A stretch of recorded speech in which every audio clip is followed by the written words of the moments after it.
ఆత్మీయులారా, సాతానుగాడు మహావంచకుడు. ఏదైతే మనం జయించేసామని అనుకుంటున్నామో వాడు పదే పదే పదే పదే దాడి చేస్తాడు మన మీద.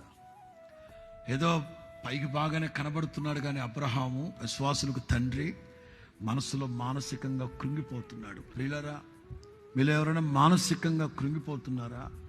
సైకలాజికల్గా ఒకవేళ రోగం మరలా మీకు వచ్చుద్దేమో, పలానోడు గతంలో కొంచెం ఇబ్బంది అయింది వాళ్ళతో, మరలా ఇన్ కేస్ వాళ్ళు మరలా ఏమైనా, దేవుడు అంటాడు, అబ్రామా భయపడకు.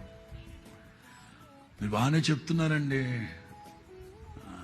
ప్రెషర్ అనిపించేది నేను కదా, అందుకే టెన్షన్లో ఉన్నావు గనక యెహోవా వాక్. సైకలాజికల్ ప్రెషర్ని కంట్రోల్ చేయగలిగింది దేవుని వాక్యం మాత్రమే. వాక్యమే మనల్ని ఆదరిస్తుంది, ఓరడిస్తుంది. ఎంత ఉద్విగ్నమైన పరిస్థితి అయినా సరే యేసు నామములో నీకు శాంతి సమాధానం కలుగు చేయగలిగింది దేవుని వాక్యం. దేవుని వాక్యం, దేవుని వాక్యం. అందుకే పెద్ద ఆయన ఏమన్నాడు తెలుసా? రోజుకి ఒక్క వాక్యమైనా సరే కంఠోపాఠం పట్టండి. రోజుకి ఒక్క వాక్యమైనా సరే కంఠోపాఠం పెట్టండి, గుండెల్లో దాచుకోండి. అందుకే ప్రతి పత్రికను పౌలు రాస్తారు, క్రీస్తు యేసును గూర్చిన కృపావాక్యం సమృద్ధిగా మీ హృదయాలలో నివసింపనీయుడి. స్తోత్రం చెప్పు గట్టిగా, స్తోత్రం చెప్పండి గట్టిగా.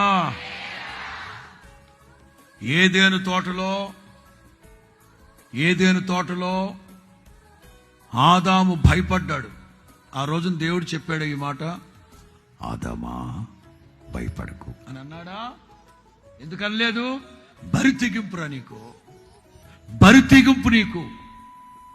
సజీవుడైన దేవుని ఆజ్ఞని అతిక్రమించి పాపం చేసావు నువ్వు. నీకు నేను వాగ్దానం ఇవ్వను.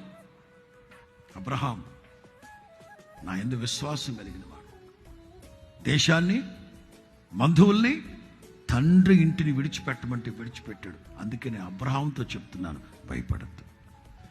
మీలో నీతిగా నిజాయితీగా బ్రతికి నా దేవుని కొరకు సాక్షిగా బ్రతకండి.